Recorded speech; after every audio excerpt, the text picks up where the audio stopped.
जय भोले की हर हर महादेव बम बम भोले। आज मैं आपको सुख सागर 11वें स्कंद का 23वां अध्याय सुना रही हूँ। तिरस्कार के सहन को कहो उपाय अनूप, भिक्षु यति कथा सकल सुनो परीक्षित भूप।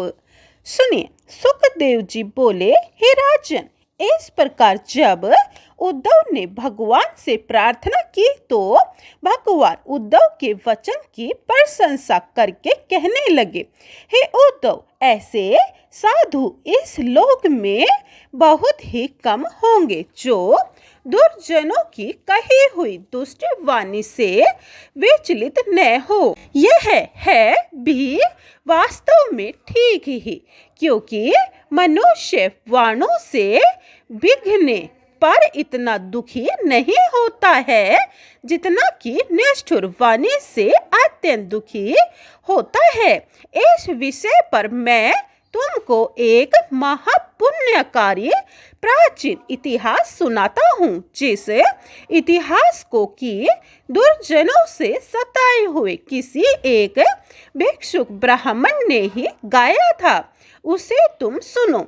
हे उद्धव, मालव नाम के देश में एक धनी ब्राह्मण रहता था। उसने खेती पाती वाणिज्य आदि से खूब धन इकट्ठा कर लिया था।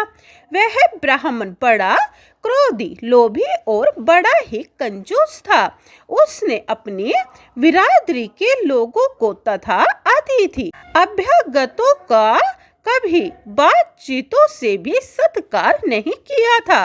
देना लेना तो दूर रहा, अपने शरीर को भी वह भागों से प्रसन्न नहीं करता था। उस ऐसे कंजूस के भाई, बंधु, स्त्री, पुत्र भी हमेशा दुखी रहते थे और उससे द्रोह करते रहते थे, उसका हित नहीं करते थे। धर्म कर्म से रहित उस ब्राह्मण के ऊपर देवताओं ने भी बड़ा भारी क्रोध किया। इस प्रकार धीरे धीरे बड़े परिश्रम से प्राप्त किया हुआ उसका सारा धन नष्ट हो गया। कुछ धन तो चोर तथा जाति के अन्य लोगों ने लूट लिया और कुछ धन घर में आग लग जाने से नष्ट हो गया और कुछ राजा तथा अन्य लोगों ने हड़प लिया।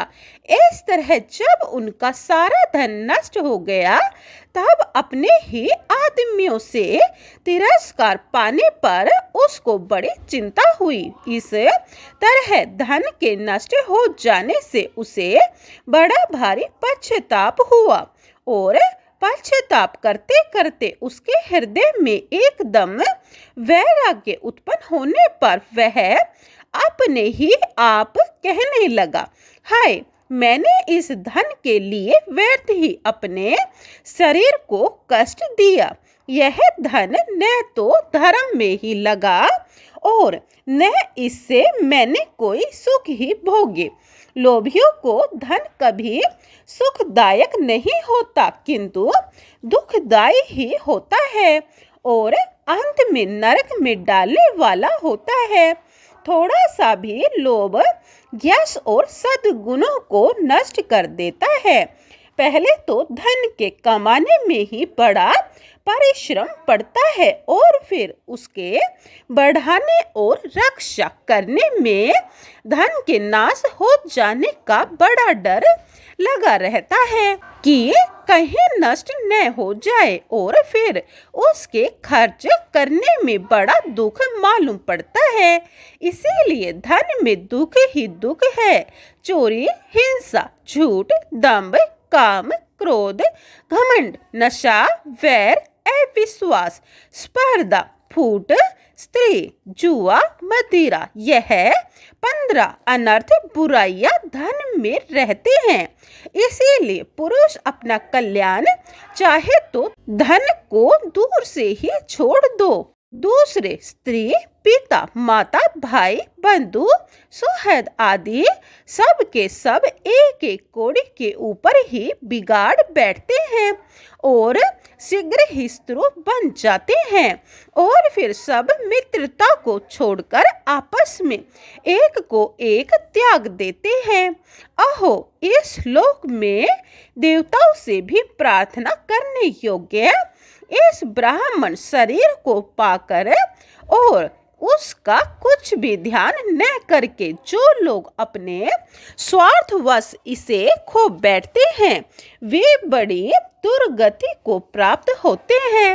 अतः स्वर्ग और मोक्ष के द्वार रूप इस नरदेह को पाकर कौन सा ऐसा पुरुष होगा जो इस महा अनर्थकारी धन के लोभ में फंसेगा, जो अपने धर्म में से देवता, ऋषि, पितर और अन्य प्राणियों को तथा भाई बंधुओं को कुछ भाग नहीं देता रहता है, वह अंत में नरक में पड़ता है।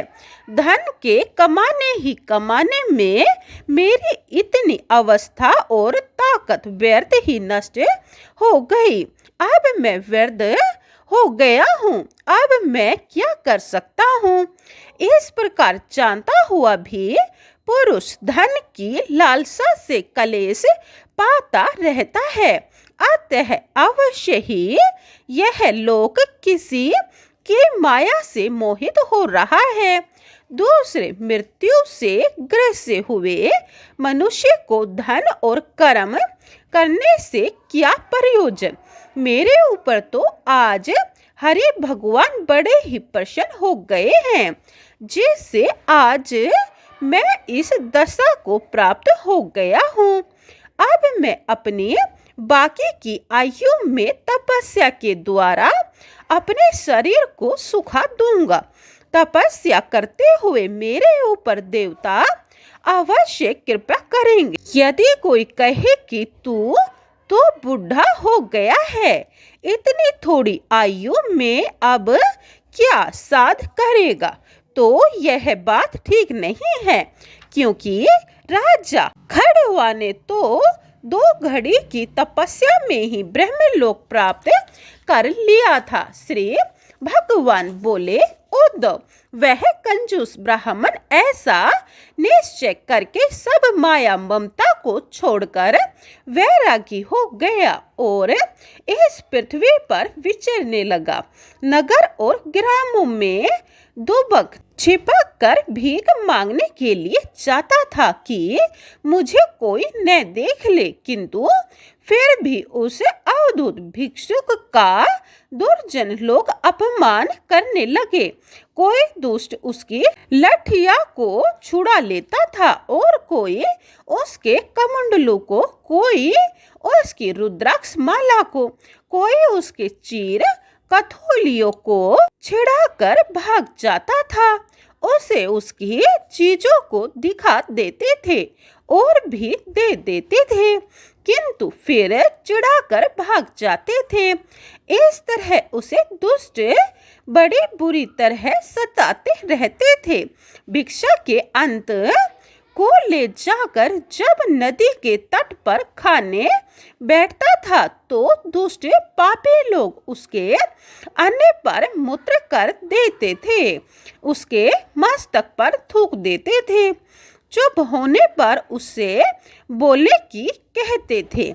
यदि नहीं बोलता था तो उसे मारने लग जाते थे। कुछ लोग चोर कहकर उसे डर पाते थे और रस्सियों में बांध देते थे। कुछ दुष्ट लोग मिलकर उसकी निंदा करते थे।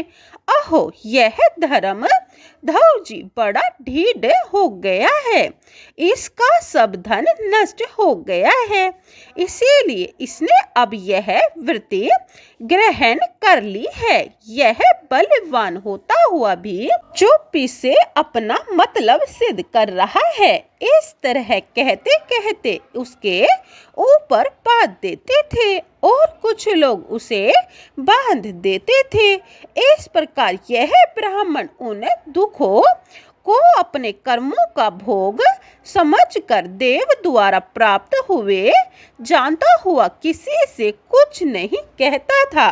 इस प्रकार दुष्टों के सताने पर भी ब्राह्मण अपने धर्म पर ही डटा रहा, तनिक भी न डिगा। भिक्षुक कहने लगा, ये लोग देवता, देह तथा ग्रह, कर्म और काल, ये सब मेरे सुख दुख के कारण नहीं है, किंतु मन ही दुख का कारण बताया गया है। यह मन ही गुणों की वृत्तियों को रचता है और उन गुणों की वृत्तियों से ही सात्विक, राजस तथा तामस कर्म होते रहते हैं तथा उन कर्मों से यह देवता, पशु, पक्षी, नर आदि योनियों में भटकता फिरता है। इसीलिए यह जन्म मरण अविद्या से तथा मन के अध्यात्म से ही जीव को प्राप्त होते रहते हैं, अपने आप नहीं। अविद्या से रहित ईश्वर को यह बंधन प्राप्त नहीं हो सकते, इसीलिए ये बंधन जीव के लिए ही होते हैं, ईश्वर को नहीं। दूसरे जितने भी दान, धर्म, तपस्या, यम, नियम, व्रत आदि हैं, वे सब मन को वश में करने के लिए ही हैं। मन का वश में कर लेना ही सबसे बड़ा योग है। जिसका मन शांत है उसको दान आदि से क्या, और जिसका मन शांत नहीं है उसका दान आदि के करने से क्या प्रयोजन सिद्ध हो सकता है, अर्थात कुछ भी नहीं। दूसरे मन के वश में हो जाने पर सब इंद्रियां और उसके देवता सब वश में हो जाते हैं। जो मन को जीत लेता है वह देवताओं का देवता है। मन को न जीत कर कुछ लोग व्यर्थ ही झगड़ा करते रहते हैं, वे निरे मूर्ख हैं। मनोमात्र इस देह को ग्रहण करके उनमें जो मेरी और मैं पने की बुद्धि कर बैठते हैं, वे ही संसार चक्र में घूमा करते हैं। आत्मा से भिन्न कुछ भी नहीं है, आत्मा से भिन्न कुछ भी मिथ्या है। जब सब कुछ आत्मा ही है तो फिर क्रोध किसके ऊपर किया जाए। अपने दांतों से जब जीभ कट जाती है तो क्रोध किसके ऊपर किया जाए। दांत भी अपने ही हैं और जीभ भी अपनी ही है। सुख दुख केवल भ्रम मात्र है, आत्मा देह से भिन्न है। आत्मा सुख दुख का कारण नहीं है।